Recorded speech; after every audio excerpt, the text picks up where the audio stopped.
एक समय की बात है। एक गांव में एक गरीब बुढ़िया रहती थी। उसका कोई भी नहीं था, न बाल बच्चे न कोई रिश्तेदार। सुबह शाम लोगों के छोटे मोटे काम किया करती थी, जिसके बदले लोग उसको पैसे, अनाज या खाने पीने का सामान दे दिया करते थे।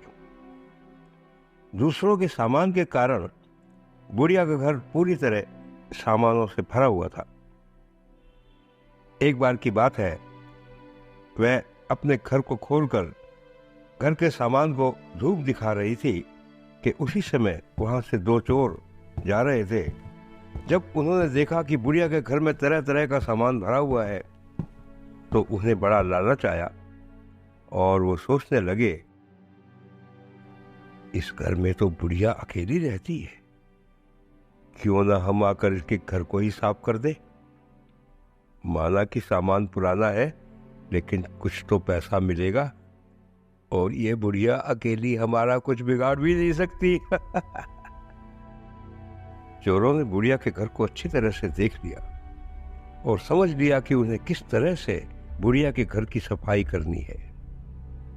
उसके बाद चोर अपने घर वापस चले गए। बेचारी बुढ़िया को सपने में भी ये ख्याल नहीं आया कि उसके घर में भी कभी चोरी हो सकती है, क्योंकि उसके घर में तो खुद उसके कपड़े तक उसके नहीं थे। सब कुछ गांव वाले उसे दिया करते और वह अपने घर में रख लेती थी। खैर, कुछ दिन बीत गए और एक दिन रात में चोर अपने दो साथियों को लेकर बुढ़िया के घर पहुंच गए। कमाल की बात यह थी कि उस दिन सरपंच ने बुढ़िया को चावल, दूध और चीनी दी थी और बुढ़िया बहुत खुश थी। बुढ़िया ने खुशी खुशी अपने लिए खीर बनाई और खीर बनाकर वह उस खीर को चूल्हे पर रखकर सोचने लगी, अभी तो खीर बहुत गर्म है, जब थोड़ी ठंडी हो जाएगी तब आराम से खाऊंगी। वह अपने बिस्तर पर लेट गई और खीर के ठंडे होने का इंतजार करने लगी। लेटे लेटे उसे नींद आ गई और वह सो गई और जोर जोर से खर्राटे लेने लगी। चोर बाहर खड़े थे। बुढ़िया के खर्राटे की आवाज सुनते ही उन्होंने सोचा, चलो अब रास्ता साफ हो गया, अब हम आराम से बुढ़िया के घर को साफ कर सकते हैं। वह सब जल्दी जल्दी आकर बुढ़िया के घर में सामान तलाशने लगे, परंतु कमाल की बात यह है कि उन्होंने जो देखा वह बिल्कुल गलत था।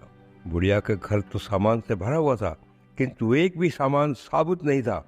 हर सामान टूटा फूटा, पुराना और खराब था। यह चोर बड़े दुखी हुए और बुढ़िया को बहुत गालियां देने लगे। देखो कितनी दुष्ट है ये बुढ़िया, आराम से सो रही है और हम बेचारे इतनी मेहनत कर रहे हैं। तभी दूसरे चोर की नजर चूल्हे पर रखी खीर पर पड़ी। गरम गरम खीर देखकर चोर ने कहा, चलो बुढ़िया के घर कुछ तो नहीं मिला, लेकिन कम से कम खीर तो है। वह उसको खाने लगे। जब वह खीर खाकर जाने लगे तो उन्होंने थोड़ी सी खीर बुढ़िया के लिए छोड़ दी, किंतु जब उन्होंने बुढ़िया की तरफ देखा तो उसका हाथ खुला हुआ था, जैसे वह कुछ मांग रही हो। उसका मुंह भी खुला हुआ था, जिसे देखकर चोरों ने सोचा, बेचारी बुढ़िया लोगों से मांग मांग कर अपना जीवन बिता रही है, लगता है वह बहुत थक गई है और खाने के लिए खीर मांग रही है। आखिर उम्र में है तो हमारी माँ के बराबर। बिना कुछ सोचे समझे गरम गरम खीर बुढ़िया के मुंह में डाल दी। गरम गरम खीर मुंह में पड़ते बुढ़िया जोर जोर से चिल्लाई, हाय दैया, मार डाला मार डाला मार डाला रे। बुढ़िया की चीख सुनते ही चोर डर गए, जल्दी जल्दी छुपने लगे।